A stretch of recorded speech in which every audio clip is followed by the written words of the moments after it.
what about the sigil is it that connects us to the spirit? And how can you and I both work on the same spirit at the same time and it be like completely across it, like you're in a different part of the country and I'm in a different part of the country.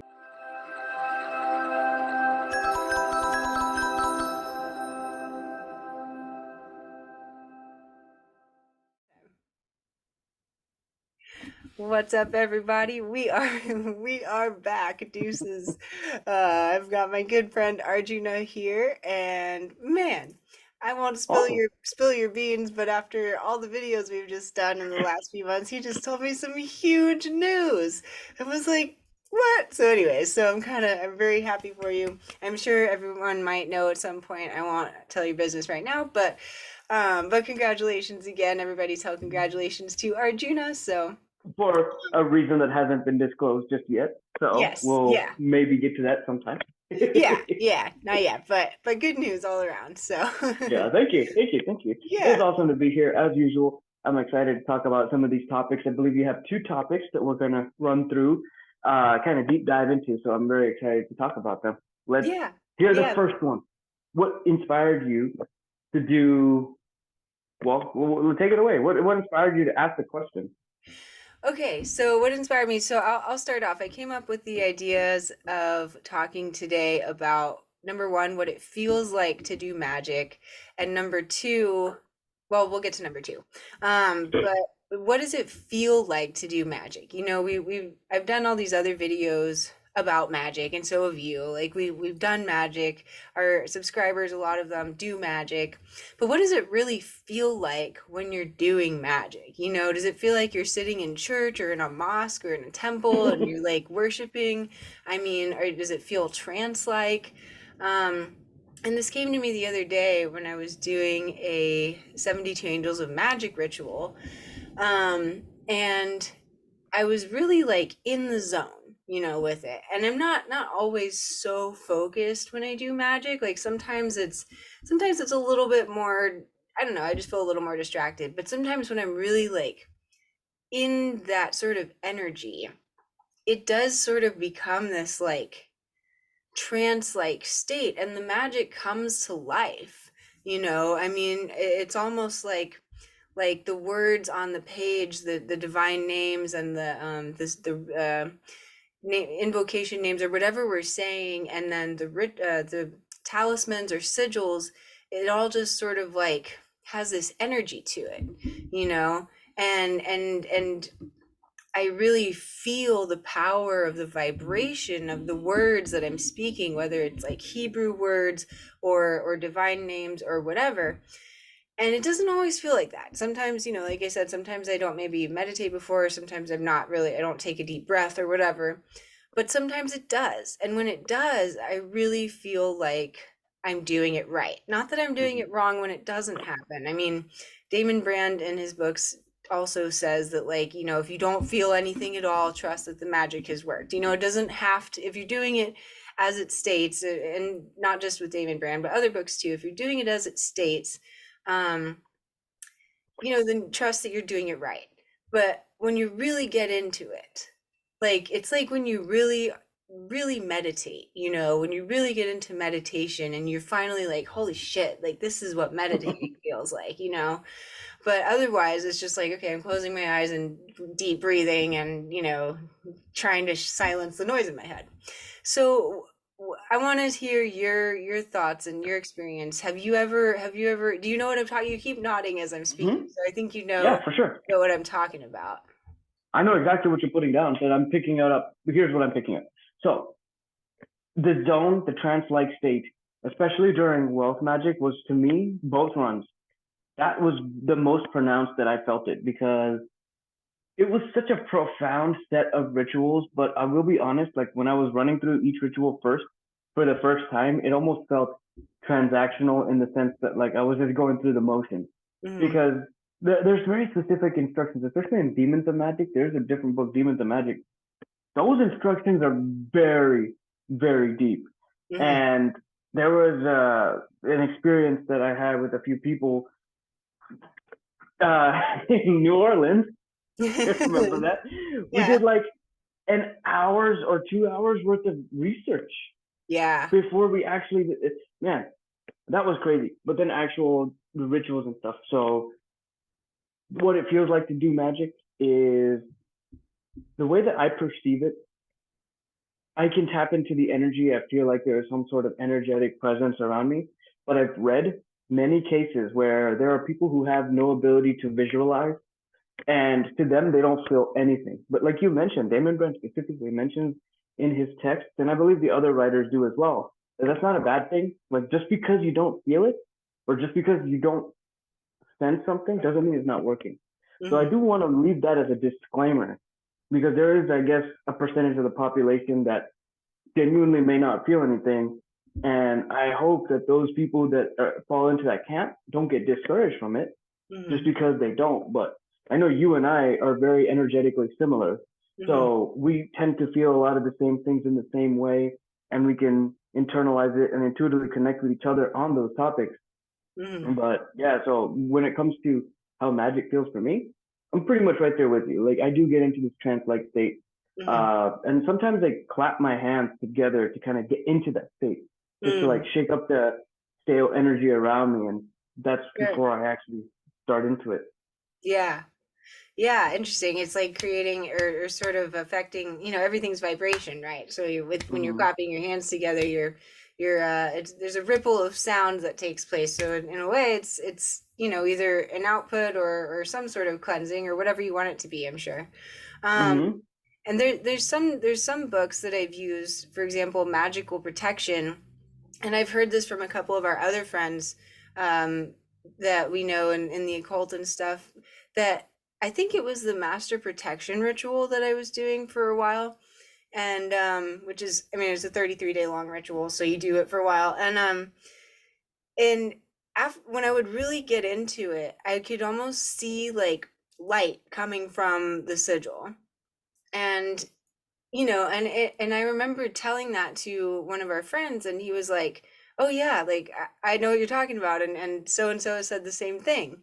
And so it's like, it's just this black and white sort of picture on paper, right? But Mm-hmm. really, it's so much more than that.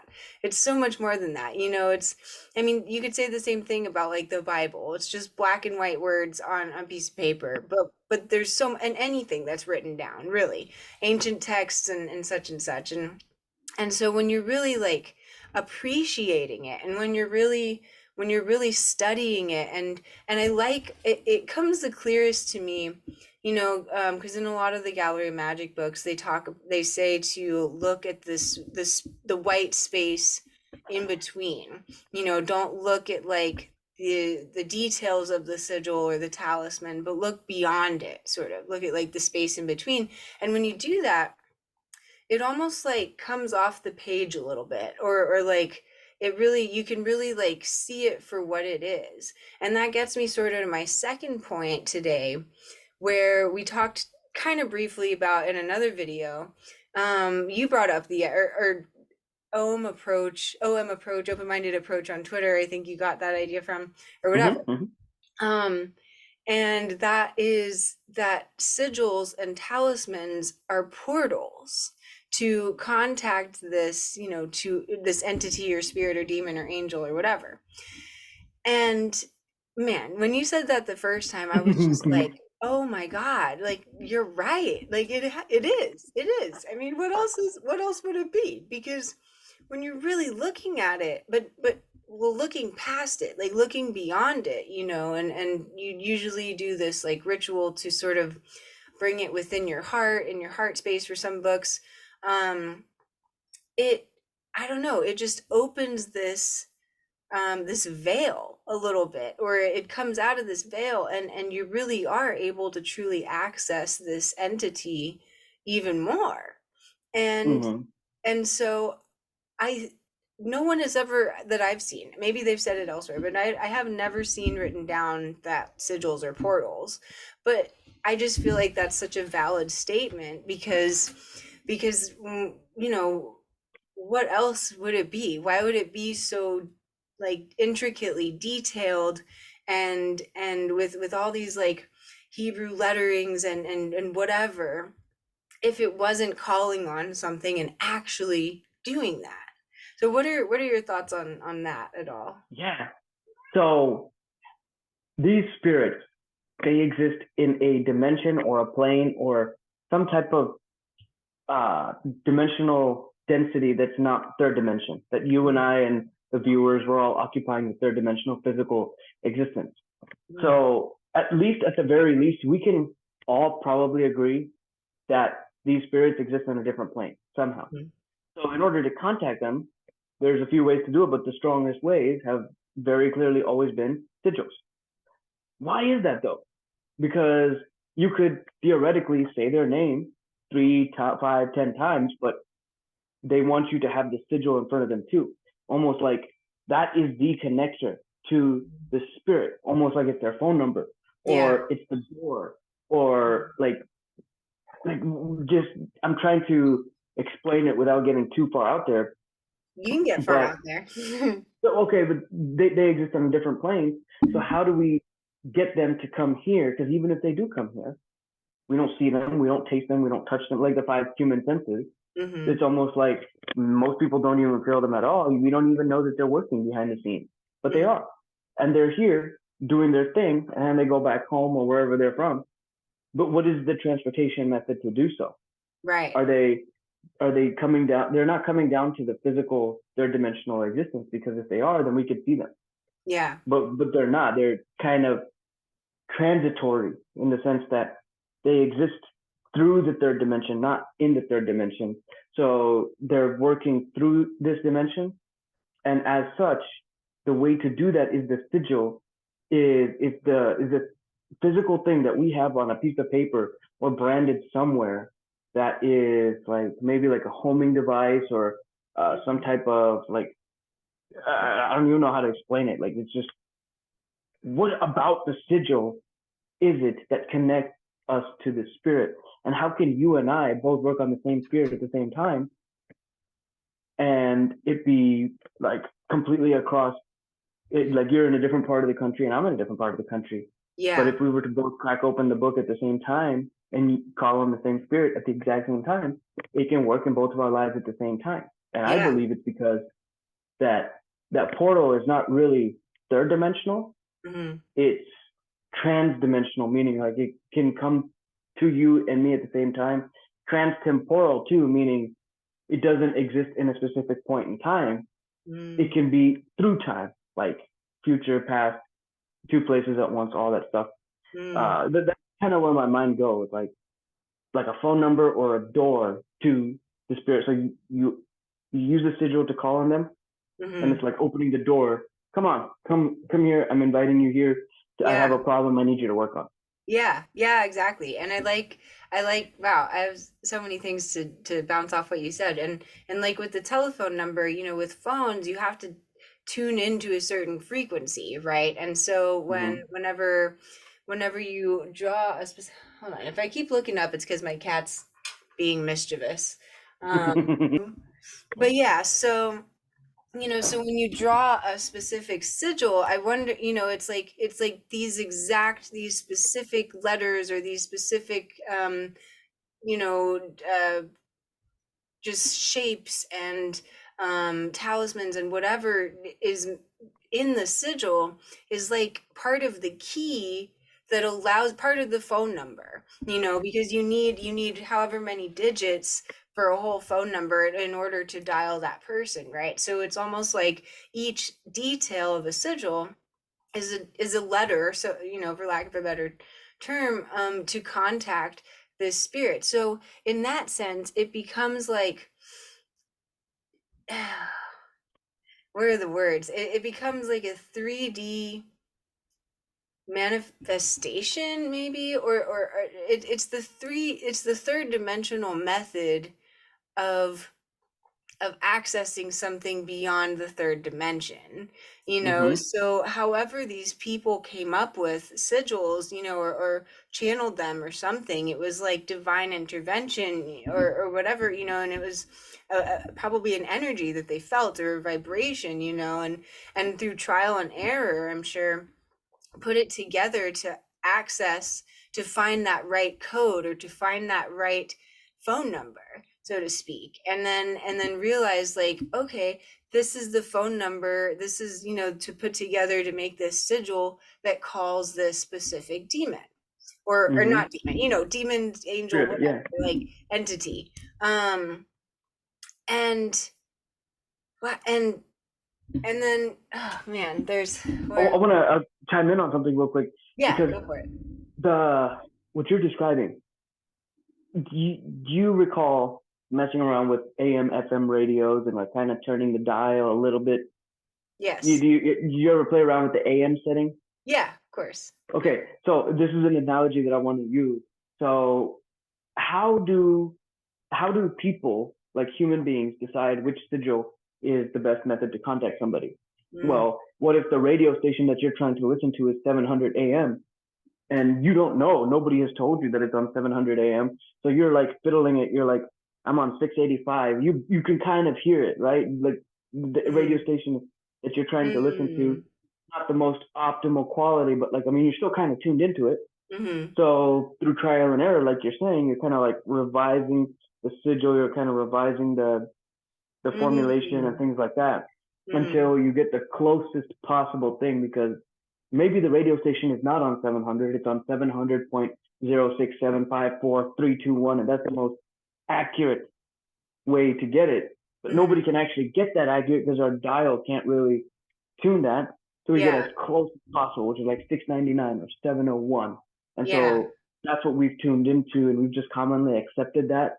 Like, for instance, Clonic Sigil is such a random, he's not random, but he's such a lesser known spirit Mm-hmm. that how do people just like agree that that's the sigil? Maybe it is, maybe it's not, maybe it's a little bit Right. different than what people think, but it gets the job done. So Yeah. we can Yeah. still tune into that frequency. Mm-hmm.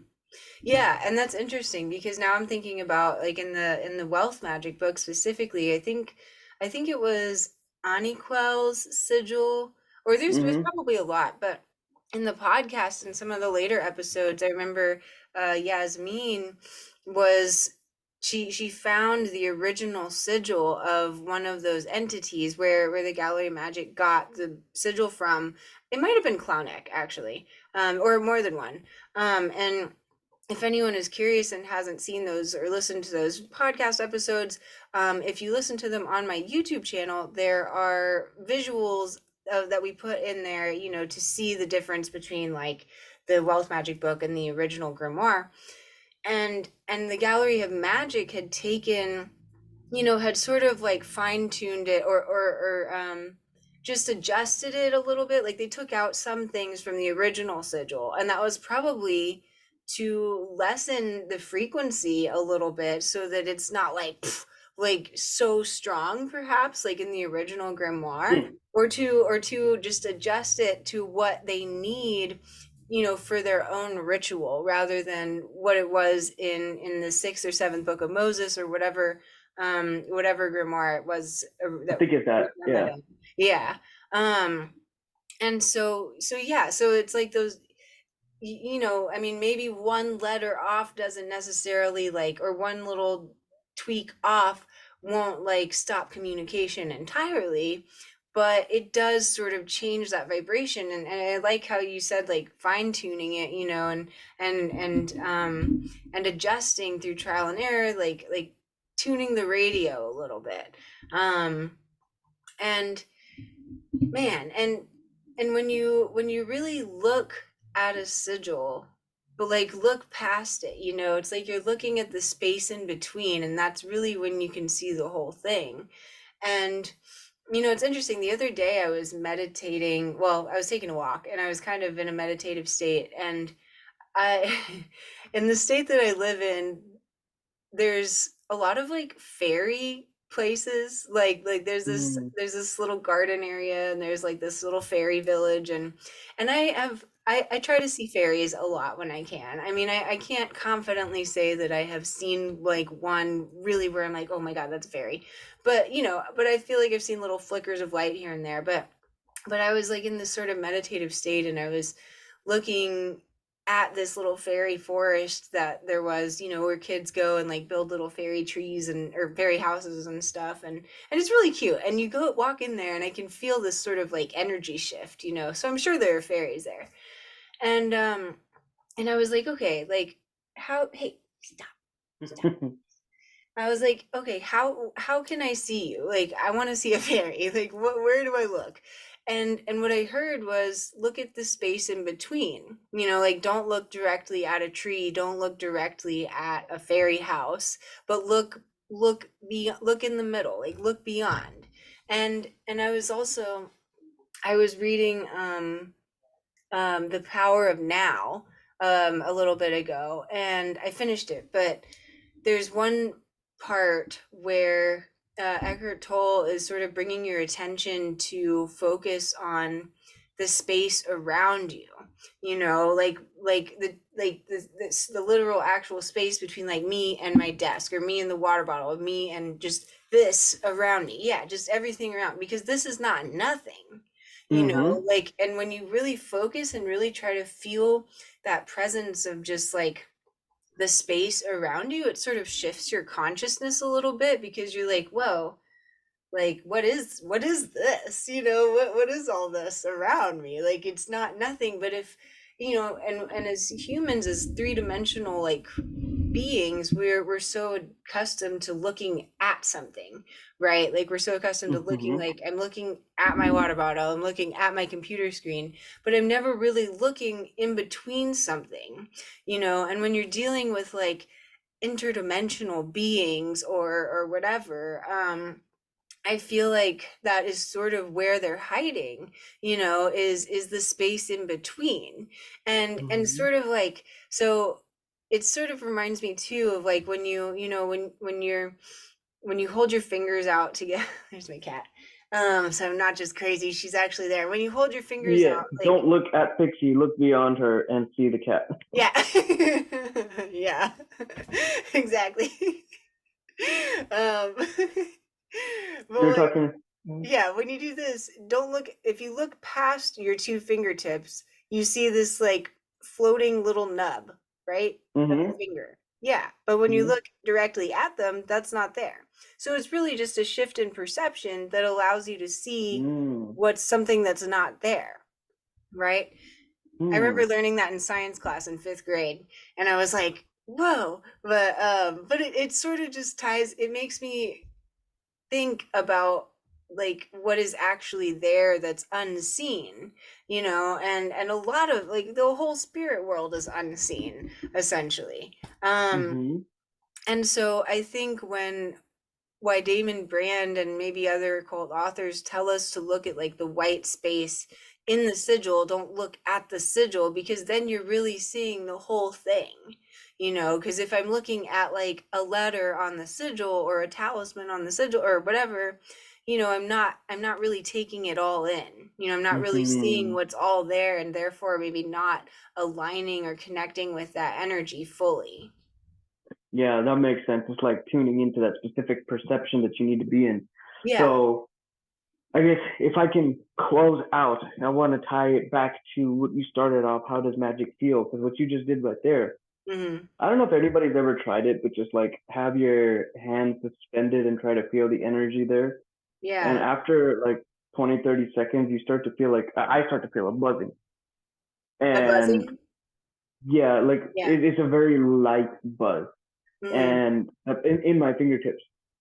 And mhm. that's Feel it. what tells me that there is some ambient energy in there. You also talked about it's not nothing around here. Mhm. There's something there. We don't perceive it as something. We see it as there's nothing. Yeah. But when I ask myself how magic feels, it's using the energy around me, like whether it's in here, this Mhm. is the same energy that I slap together to Mhm. kind of make everything around me, like the scale energy move and stuff like that. So yeah, Mhm. I mean, I think we covered a good amount of good stuff today. Yeah. Uh, these are some interesting topics that I never really thought to get deep into. So I appreciate you bringing these questions to me today. Yeah. We Yeah, got to of talk about course. them. Yeah, me too. Yeah, I was happy to talk about them. Maybe we'll expand on them a little more because I know today's video is kind of short. But you know, I'll say one more thing is just that energy that you're talking about right there. That's chi energy or prana or life force Mm-hmm. energy. You know, so like when you're Mm-hmm. doing qigong, that's what the energy, you know, that you're supposed to be feeling. Or like when you rub your hands together and you feel that heat, you know, and you can kind of build that energy, like a little energy ball in between your hands. Mm-hmm. So that's what it is. Like, energy is real. And so there magic is energy work, you know. And so when you're really in in like doing magic, you're feeling that shift that you're do you know that you're asking for. You're feeling that energy in motion.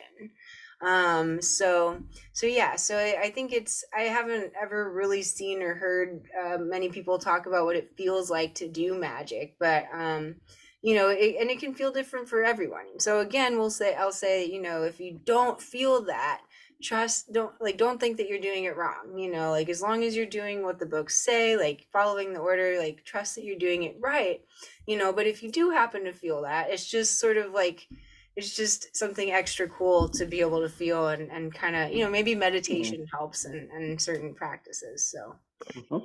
yeah. But anyways, I'm so glad that we could do a little video today. Next time we'll have to expand on this more. I know today's was a little bit shorter, but I appreciate you coming on the All channel good. all the time. So Yeah, it was awesome.